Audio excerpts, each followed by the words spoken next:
Kuwait দেশ, দেশটি কেমন তা আজ আমরা জানব।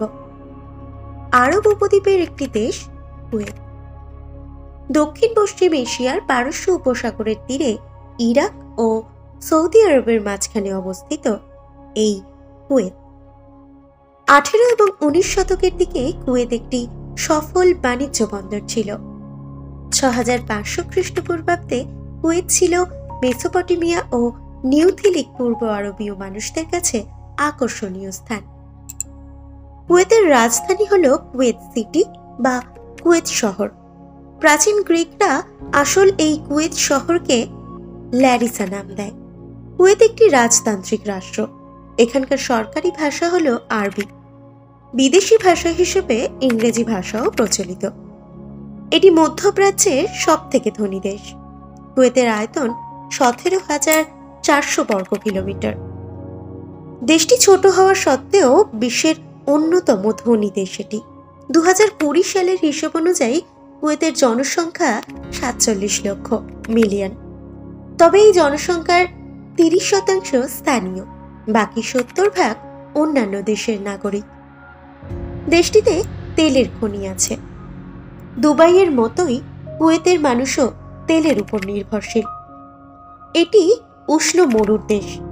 দেশটিতে কোনো বনাঞ্চল নেই বললেই চলে।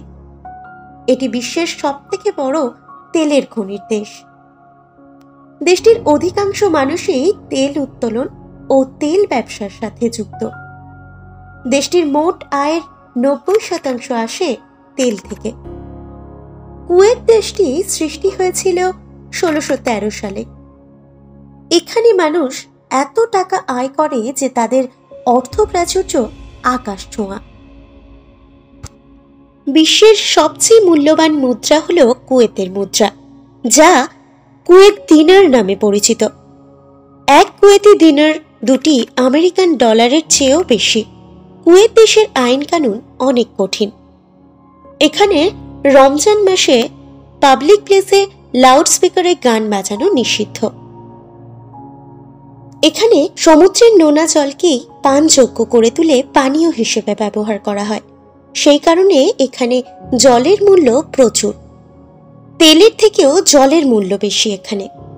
কুয়েতের দর্শনীয় ও রহস্যময় স্থান হল হাউস অফ মিরর। এর ভিতরে দেওয়াল, দরজা, জানালা, মেঝে সমস্ত কিছু আয়না দিয়েই মোড়ানো। কুয়েতের মাথাপিছু আয় প্রায় 75,017 মার্কিন ডলার। বিশ্ব ব্যাংকের মতে মাথাপিছু আয়ের ক্ষেত্রে কুয়েত বিশ্বের 4র্থ ধনী দেশ।